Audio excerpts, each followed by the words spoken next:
নরসিংদী মাদ্রাসার ছাত্রকে শিক্ষক যেভাবে পিটালেন, এতে করে সত্যি এই দৃশ্য দেখে চোখের পানি রাখা কষ্টকর হয়ে যায়। মনের সমস্ত শক্তি, শরীরের সমস্ত শক্তি দিয়ে ছোট্ট বাচ্চাটাকে যেভাবে একটার পর একটা অনর্গল আঘাত করেছে, এই দৃশ্য আমি আপনাদেরকে ব্যথা পাচ্ছি। এর ছেলে মেয়ে দেখে, পিতামাতা দেখে কি অবস্থা হবে।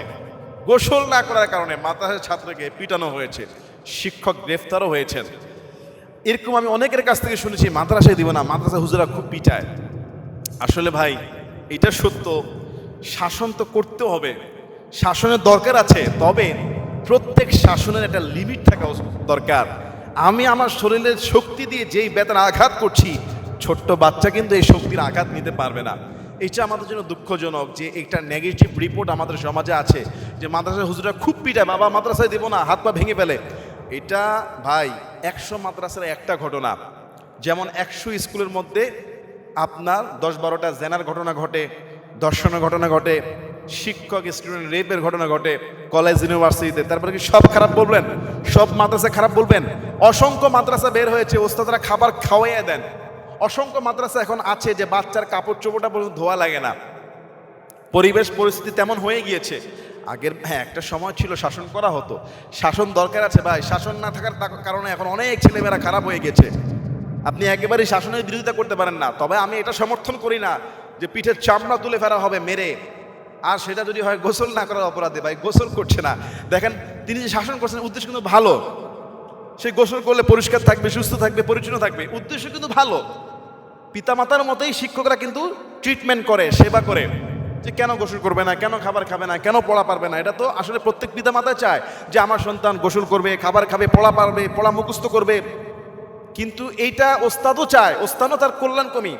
ওস্তাদ তাকে এই কল্যাণ করতে গিয়ে অনেক সময় মেজাজ আসলে ঠিক রাখতে পারেন না। কিন্তু আমাদের ওস্তাদ যারা আমরা আছি, আমাদের মেজাজকে ঠিক রাখতে হবে। হয়তো 100 স্টুডেন্ট 50 জন ভুল করছে, মেজাজ কন্ট্রোল করা কঠিন হয়ে যায় অনেক সময়, কিন্তু না। এজন্য প্রত্যেক মাদ্রাসায় ওস্তাদদেরকে ছাত্র কমিয়ে দিতে হবে। একজন ওস্তাদ 30-40 জনের পড়া শুনবেন এমন হবে না। একজন ওস্তাদ সর্বোচ্চ 15 জন শিক্ষার্থীর ক্লাস নেবেন, 12 জন, 10 জন হলে আরো ভালো স্ট্যান্ডার্ড, সর্বোচ্চ 20 জন। 20 জনের উপরে কোনো হাইফস ওস্তাদের কাছে ছাত্র থাকতে পারবে না। নুরানি তো সেম হবে। তাহলে একজন ওস্তাদ 20 জনের প্রতি সঠিক গাইড রিল্যাক্সে দিতে পারবে, রিল্যাক্সে পড়া নিতে পারবে। অনেক সময় হয় যে কোনো মাদ্রাসায় একজন ওস্তাদ 50 জনকে পড়াচ্ছে, 30 জনকে পড়াচ্ছে, 40 জনকে পড়াচ্ছে, পড়া নিচ্ছে দিচ্ছে, এটা অনেক কষ্ট হয়ে যায়। আমাদের কিছু সিস্টেম পরিবর্তন করতে হবে। প্রত্যেক মাদ্রাসার দায়িত্বশীলদের নীতিমালা আনতে হবে যে পিটিএ লাশ বানিয়ে দেওয়া ফেলাবার। হ্যাঁ, অবশ্যই আপনার শাসন থাকবে। আল্লাহ আমাদের সবাইকে হেদায়েত দান করুক, আল্লাহুম্মা আমিন। শতবর্ষী অন্ধ মুয়াজ্জিন, যিনি রশিয়ার বাঁশ ধরে বাসা থেকে প্রতিদিন মসজিদে গিয়ে আজান দিতেন, নাটোরের সেই আব্দুর রহমান মোল্লা সাহেব আর দুনিয়াতে নেই। বাংলাদেশের একজন প্রবীণ মুয়াজ্জিন ছিলেন। 120 বছর বয়সে তিনি আল্লাহর ডাকে সাড়া দিয়েছেন। তার বাসা থেকে মসজিদ পর্যন্ত, অর্থাৎ ঘর থেকে মসজিদ পর্যন্ত তিনি অন্ধ অবস্থায় রশিয়ার বাঁশের সাহায্যে প্রতি ওয়াক্ত নামাজে গিয়ে আজান দিয়ে আসতেন।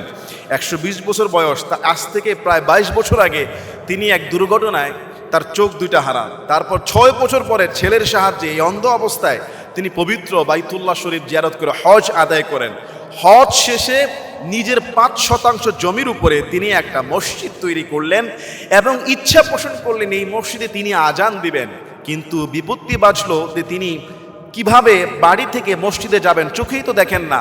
ছেলেদের সহযোগিতায় তখন তার বাসা থেকে বাড়ি পর্যন্ত একটা বাঁশ আর রশি দিয়ে লাইন করে দেওয়া হলো। কয়েকদিন অন্ধ অবস্থায় তাকে রাস্তা বুঝিয়ে দেওয়া হলো। এরপর থেকে সেই 200 মিটার রাস্তা আজকে অনেক বছর ধরে তিনি প্রতিদিন মসজিদের আজান দেওয়ার জন্য, মসজিদের মুয়াজ্জিনের খেদমত করার জন্য বাসা থেকে এই রশি আর বাঁশ ধরে ধরে তিনি একা একাই চলে যেতেন আজান দেওয়ার জন্য মসজিদে। আল্লাহু আকবার! মানুষের হৃদয়টা কত প্রশস্ত আর কত সুন্দর হতে পারে। এরকম ঘটনা না শুনলে, না দেখলে ইসলামের প্রতি মানুষের কত ভালোবাসা। নিজের জায়গায় নিজের জমিতে মসজিদ ওয়াকফ করে দিয়ে নিজেই সেটার মুয়াজ্জিন হয়ে ওই দায়িত্বরত অবস্থায় দুনিয়া থেকে বিদায় হয়েছেন। আল্লাহ সুবহানাহু ওয়া তাআলা যদি তার একটা আজানকে কবুল করে ফেলে, যদি তার মসজিদের এই খায়রাতকে কবুল করে ফেলে, এই দানকে কবুল করে ফেলে, তার তো আখিরাত পরিষ্কার।